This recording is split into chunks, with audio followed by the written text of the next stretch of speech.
The Justice Department overnight released more than 11,000 new documents related to the criminal prosecutions of convicted sex offender Jeffrey Epstein. The files, which amount to 30,000 pages of documents, include photos, court records, news articles, emails, and videos. There are also repeated mentions of President Trump. Just because someone is in the photos or mentioned in the files does not mean that person is guilty of any role in Epstein's crimes. During an announcement about Navy battleships yesterday, the president called the Epstein story a distraction. What this whole thing is with Epstein is a way of trying to deflect from the tremendous success that the Republican Party has. Like, for instance, today we're building the biggest ships in the world, most powerful ships in the world, and they're asking me questions about Jeffrey Epstein. CBS News Department of Justice reporter Jake Rosen joins us now. Jake, what stands out from this new set of files? Well, Lindsay, in one internal communication between presumably one Department of Justice attorney in the Southern District of New York and another, this one attorney writes to another that President Trump was on Epstein's plane more than previously known. We know he was on that plane at least 8 times, according to flight records.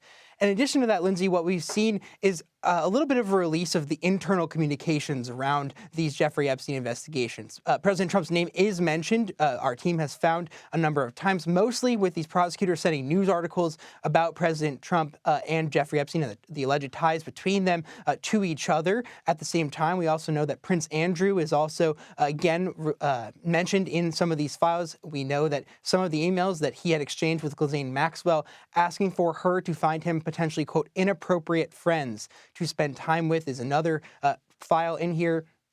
And really, Lindsay, what we've also seen is just the internal back and forth between how the Department of Justice in New York tried to pull this investigation out of Florida. We know Jeffrey Epstein signed a non-prosecution agreement there, and he was never federally charged there, despite a years-long federal investigation over 2006 and 2007.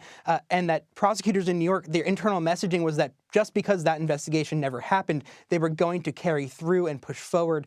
Certainly not as many images in this release, not as many high-stakes mentions of celebrities or powerful people, but what we do know is that there's really been more of a release of the behind-the-scenes FBI, Department of Justice files and exchanges between lawyers that we really had not seen before in the last couple of days of these releases. What is the process by which the DOJ is redacting and releasing these files? And is there any heads up, or do they just appear?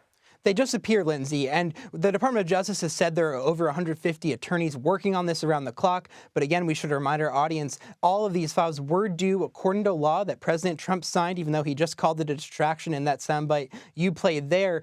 All of these files were due to be released on Friday. They were not. And so now the Department of Justice over the next couple of weeks is going to continue releasing these. Again, they say it's in accordance with this court order. However, the language of that law is pretty clear. They needed to be out by Friday. Jake Rosen, thank you. We turn now to our Willie James Inman, who is in West Palm Beach, Florida, following the president. Willie, what more are we hearing from the White House on the release of these files?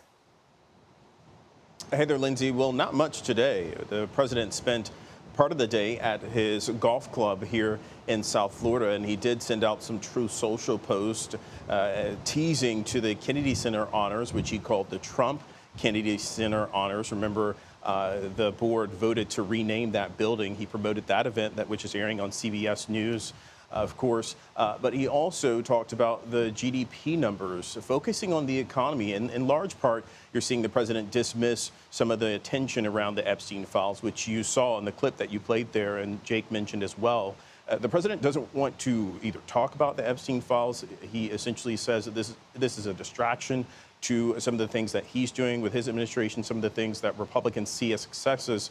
But he was asked about those files last night. He seemingly defended former President Bill Clinton, who appeared in these photos that were released just days ago. Remember, the president called for an investigation into Democrats, including the former President Bill Clinton, and to those ties that they have with Jeffrey Epstein. But the president seemingly defending the former president and others who have appeared in these images, but in large part calling the Epstein files and the release and all of the news coverage and attention around it a distraction to the priorities that he has for the nation.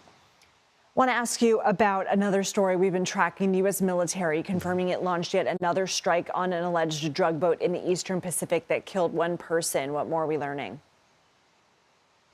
Yeah, that's right. This release came out overnight, and this took place in the Eastern Pacific. We know from a release from U.S. Southern Command that one male, they're calling him a narco-terrorist, an alleged narco-terrorist, I should say, was killed in this incident. Now, this was a low-profile boat. You see some of the images there on your screen with this strike, but this is the latest strike, killing one person.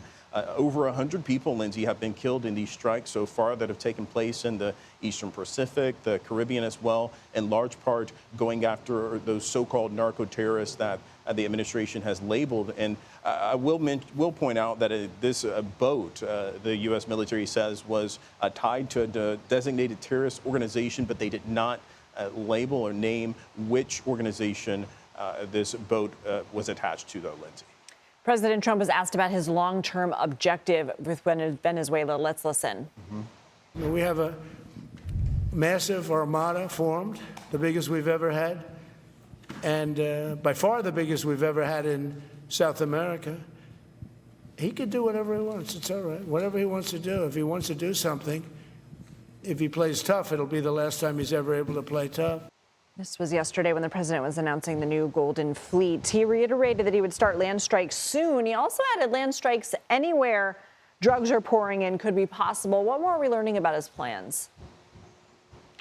Yeah, so not just Venezuela. The president saying that this could take place anywhere he deems that the U.S. is able to go after those alleged narco-terrorists. But he also said it would be a smart move, essentially, for Nicolas Maduro, the leader of Venezuela, to step down. Remember, the president has started this pressure campaign. It includes the alleged drug boats, taking out those using the U.S. military there, and this blockade on sanctioned oil vessels over the weekend. His second vessel was seized by the U.S. Coast Guard, an elite team, and others leading that team. And a third vessel the Coast Guard is pursuing, and we await any update in terms of if they're able to capture that seized vessel. But the president says that the U.S. will likely keep the oil and the vessels as they go through the legal process, Lindsay. Willie, James Inman, thank you.